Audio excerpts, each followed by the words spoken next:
Amatilah gambar berikut ini. Kegiatan apakah ini? Menggunakan apakah permainan ini? Di manakah tempat yang aman untuk melakukan permainan ini? Apa saja yang harus dilakukan sebelum melakukan kegiatan ini? Assalamualaikum warahmatullahi wabarakatuh.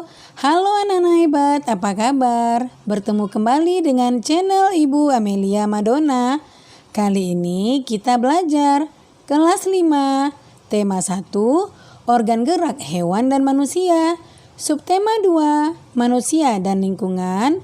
Pembelajaran 2. Tonton sampai habis ya, jangan di-skip.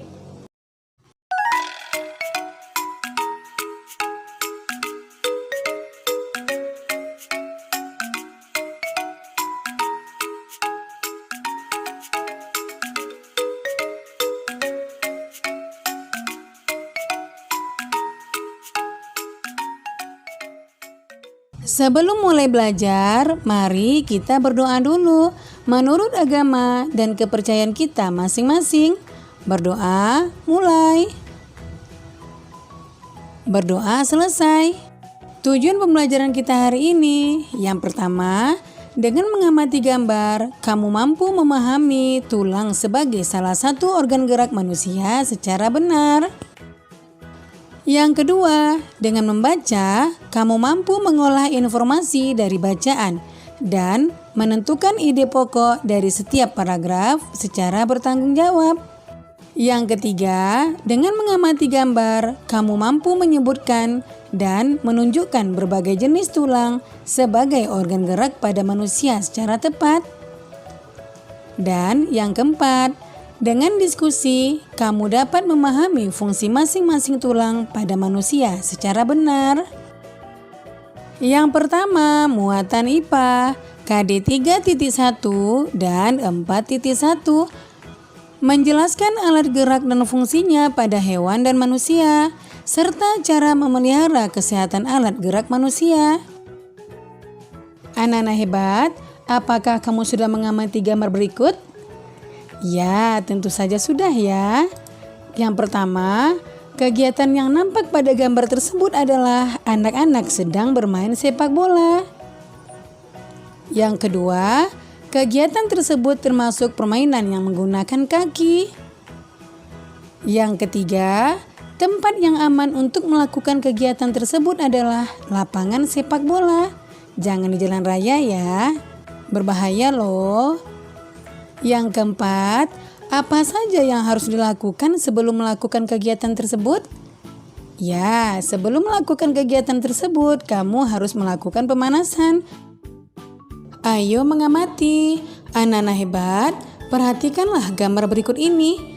Ini adalah rangka organ gerak manusia. Baca dan pahami ya. Bagian-bagian rangka tersebut adalah tengkorak, rahang bawah, tulang selangka, tulang belikat, tulang leher, tulang dada, tulang belakang, tulang panggul, tulang pengumpil, tulang hasta, tulang telapak tangan, tulang jari tangan, tulang paha, tulang tempurung lutut, tulang kering, tulang betis, tulang pergelangan kaki. Nah, itulah bagian-bagian dari organ gerak manusia. Tubuh manusia, khususnya tangan dan kaki, terdiri atas beberapa tulang. Nah, perhatikan gambar rangka tangan dan kaki berikut ini. Coba kenali dan tunjukkan nama tulang-tulang tersebut melalui gambar berikut. Nah, pasangkan antara gambar dengan keterangan menggunakan garis. Yang pertama, tulang pada lengan manusia. Tulang lengan atas, ini adalah bagian tulang lengan atas. Yang kedua, tulang hasta. Bagian yang ditunjuk ini disebut dengan tulang hasta. Kemudian, tulang pengumpil, tulang pergelangan tangan, dan tulang telapak tangan. Itulah bagian-bagian dari tulang pada lengan manusia. Yang kedua, tulang pada kaki manusia. Perhatikan baik-baik ya. Yang pertama, tulang paha. Nah, ini adalah tulang paha. Yang kedua, tulang kering. Yang ditunjuk adalah bagian tulang kering. Tulang betis. Tulang tempurung lutut. Tulang pergelangan kaki. Tulang telapak kaki. Dan tulang jari kaki. Anak-anak hebat, untuk mengetahui cara membuat patung ini, silakan kamu tonton video ibu sebelumnya. Linknya ibu berikan di kolom deskripsi ya. Ayo berdiskusi. Kamu telah mengetahui organ gerak manusia, terutama tulang. Sekarang diskusikan dengan temanmu fungsi dari masing-masing tulang tersebut. Untuk memudahkan pekerjaanmu, kamu bisa mencari buku referensi di perpustakaan sekolah. Nah, apabila kamu telah selesai mengerjakannya, cocokkanlah jawabanmu dengan jawaban berikut ini. Yang pertama, tulang hasta berfungsi untuk mendukung aktivitas pergerakan tulang pergelangan tangan. Yang kedua, tulang lengan atas.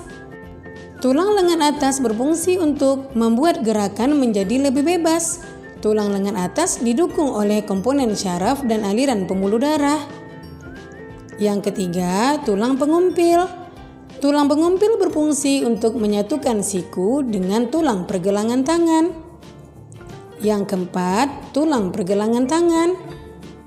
Tulang pergelangan tangan berfungsi untuk memberikan gerakan yang lebih bebas.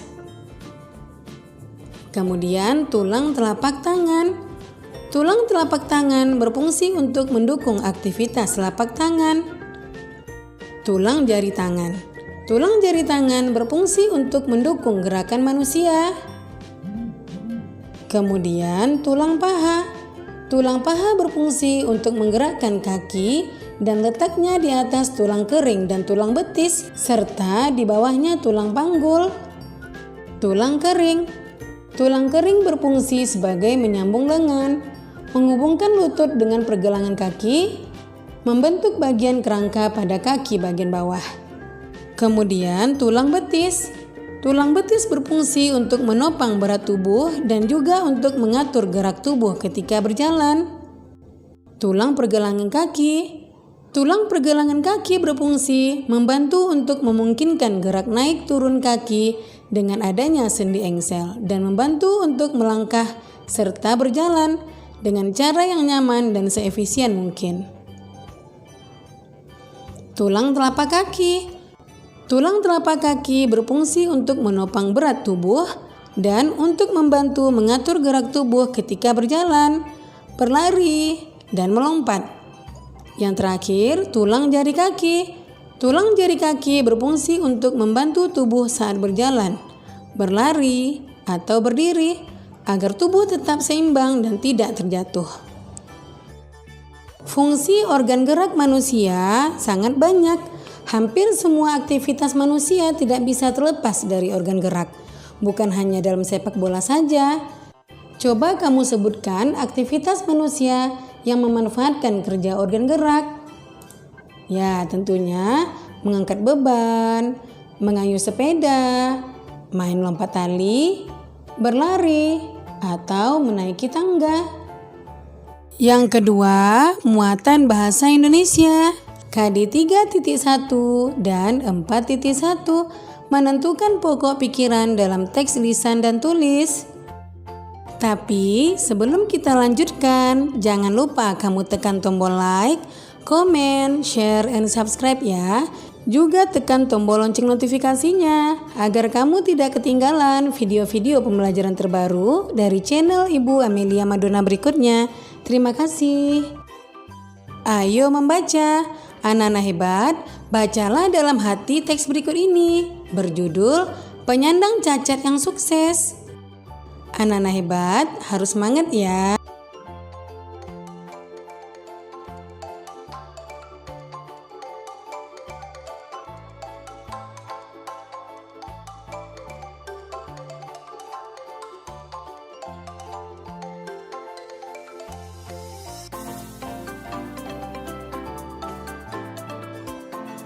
Cerita yang kamu baca inspiratif bukan? Orang yang berkebutuhan khusus pun mampu beraktivitas layaknya orang normal. Bagaimana dengan kamu? Nah, anak-anak hebat, berdasarkan bacaan tadi, temukanlah ide-ide pokok masing-masing paragrafnya. Nah, apabila kamu telah selesai mengerjakannya, cocokkanlah jawabanmu dengan jawaban berikut ini. Paragraf pertama, Sidik lahir dengan kondisi yang memprihatinkan. Ia tak memiliki kedua kaki mulai dari pangkal paha. Paragraf kedua, meski tubuhnya tak sempurna, sejak kecil Sidik tidak mau merepotkan orang lain. Kemudian, ide pokok paragraf ketiga, setelah bertahun-tahun bekerja di Yayasan Swaprasidya Purna, tapi tak menghasilkan materi berarti, Sidik memilih keluar dan mencari pekerjaan lain. Paragraf keempat, ide pokoknya adalah modalnya ketika itu sumbangan dari Pemda DKI sebesar 1 juta rupiah. Kemudian, ide pokok paragraf 5, ia juga sudah punya merek lengkap dengan cap di pembungkus produknya. Paragraf ke-6, beruntung ada seorang pengusaha lokal yang melihat kegigihan Sidik dan akhirnya menyumbangkan sebuah sepeda motor untuk operasional usahanya. Kemudian, ide pokok paragraf ke-7, saat ini Sidik terus mengembangkan pemasaran produknya.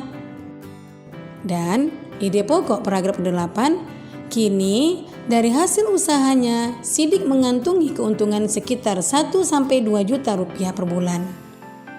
Kamu telah membaca bacaan tersebut, tentunya kamu pun telah mengetahui dan memahami isinya.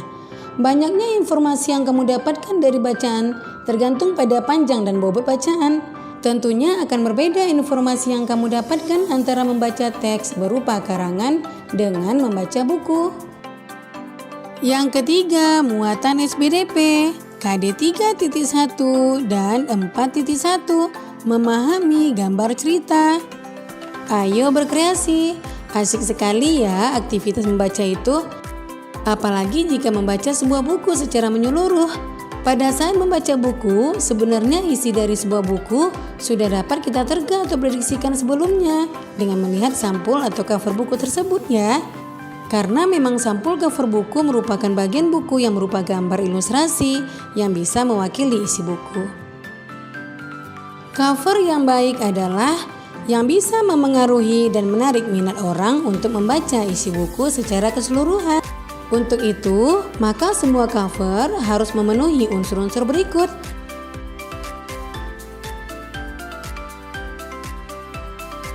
Coba kamu perhatikan contoh cover berikut. Sekarang, giliranmu untuk membuat gambar pada cover atau sampul buku. Kamu dapat membuatnya berdasarkan isi bacaan yang berjudul Penyandang Cacat yang Sukses. Setelah gambar selesai kamu buat, ceritakan kembali gambarmu tersebut di hadapan guru dan teman-temanmu.